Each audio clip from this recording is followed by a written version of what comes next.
एक बार भगवान नारायण लक्ष्मी जी से बोले, लोगों में कितनी भक्ति बढ़ गई है, सब नारायण नारायण करते हैं।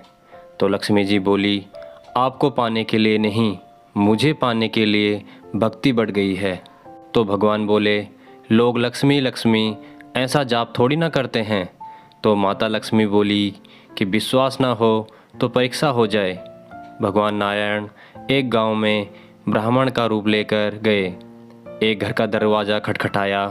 घर के यजमान ने दरवाज़ा खोलकर पूछा, कहाँ के हैं? तो भगवान बोले, हम तुम्हारे नगर में भगवान का कथा कीर्तन करना चाहते हैं। यजमान बोला, ठीक है महाराज, जब तक कथा होगी आप मेरे घर में रहना। गांव के कुछ लोग इकट्ठा हो गए और सब तैयारी कर दी। पहले दिन कुछ लोग आए। अब भगवान स्वयं कथा कर रहे थे तो संगत बढ़ी। दूसरे और तीसरे दिन और भी भीड़ हो गई। भगवान खुश हो गए कि कितनी भक्ति है लोगों में। लक्ष्मी माता ने सोचा, अब देखा जाए कि क्या चल रहा है। लक्ष्मी माता ने बुढ़ी माता का रूप लिया और उस नगर में पहुंची। एक महिला ताला बंद करके कथा में जा रही थी कि माता उसके द्वार पर पहुंची। बोली, बेटी जरा पानी पिला दे। तो महिला बोली, माता जी 3:30 बजे हैं, मेरे को प्रवचन में जाना है। लक्ष्मी माता बोली, पिला दे बेटी, थोड़ा पानी, बहुत प्यास लगी है। तो महिला लोटा भर के पानी लाई। माता ने पानी पिया और लोटा वापस लौटाया तो सोने का हो गया था। यह देखकर महिला अचंभित हो गई कि लोटा दिया था तो स्टील का और वापस लिया तो सोने का। कैसी चमत्कारिक माता जी हैं।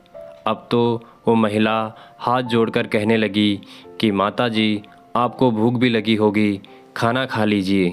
ये सोच के खाना खाएगी तो थाली, कटोरी, चम्मच, गिलास आदि भी सोने के हो जाएंगे। माता लक्ष्मी बोली, तुम जाओ बेटी, तुम्हारा प्रवचन का टाइम हो गया है।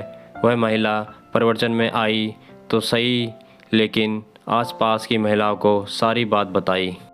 अब महिलाएं यह बात सुनकर चालू सत्संग में से उठकर चली गई। अगले दिन से कथा में लोगों की संख्या कम हो गई। तो भगवान ने पूछा कि लोगों की संख्या कैसे कम हो गई। किसी ने कहा, एक चमत्कारिक माता जी आई है नगर में, जिसके घर दूध पीती है तो गिलास सोने का हो जाता है, थाली में रोटी सब्जी खाती है तो थाली सोने की हो जाती है। उसके कारण लोग प्रवचन में नहीं आते। भगवान नारायण समझ गए कि लक्ष्मी जी का आगमन हो चुका है। इतनी बात सुनते ही देखा कि जो यजमान सेठ जी थे वो भी उठ खड़े हो गए, खिसक गए। पहुँचे माता लक्ष्मी जी के पास। बोले, माता, मैं तो भगवान की कथा का आयोजन कर रहा था और आपने मेरे घर को ही छोड़ दिया। माता लक्ष्मी बोली, तुम्हारे घर तो मैं सबसे पहले आने वाली थी, लेकिन तुमने अपने घर में जिस कथाकार को ठहराया है ना, वो चला जाए तभी तो मैं आऊँ। सेठ जी बोले, बस इतनी सी बात, अभी उनको धर्मशाला में कमरा दिलवा देता हूँ। जैसे ही महाराज कथा करके घर आए तो सेठ जी बोले, महाराज, आप अपना बिस्तर बांधो, आपकी व्यवस्था अब से धर्मशाला में कर दी है। महाराज बोले, अभी तो 2-3 दिन बचे हैं कथा के, यहीं रहने दो।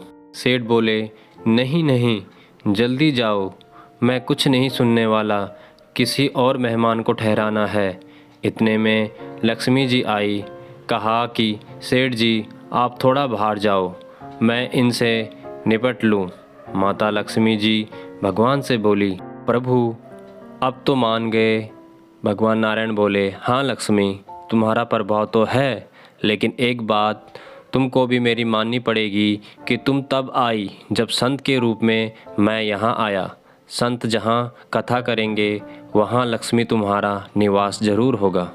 यह कहकर नारायण भगवान ने वहाँ से बैकुंठ के लिए विदाई ली। अब प्रभु के जाने के बाद अगले दिन सेठ के घर सभी गांव वालों की भीड़ हो गई।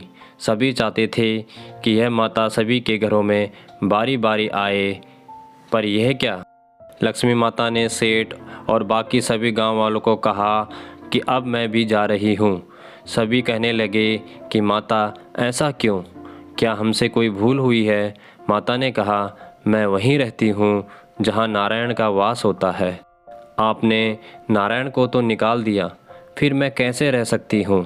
और वे चली गई। जो लोग केवल माता लक्ष्मी को पूजते हैं वह भगवान नारायण से दूर हो जाते हैं। अगर हम नारायण की पूजा करें तो लक्ष्मी तो वैसे ही पीछे पीछे आ जाएगी, क्योंकि वो उनके बिना रह नहीं सकती। जहाँ परमात्मा की याद है वहाँ लक्ष्मी का वास होता है। केवल लक्ष्मी के पीछे भागने वालों को ना माया मिलती है ना ही राम। ज्ञान बांटने से बढ़ता है और केवल अपने पास रखने से ख़त्म हो जाता है। दोस्तों, जितना हो सके इस वीडियो को शेयर कीजिएगा। दोस्तों, वीडियो अच्छी लगी हो तो वीडियो को लाइक और चैनल को सब्सक्राइब करके बेल आइकन को प्रेस करना मत भूलिएगा। जय श्री हरि।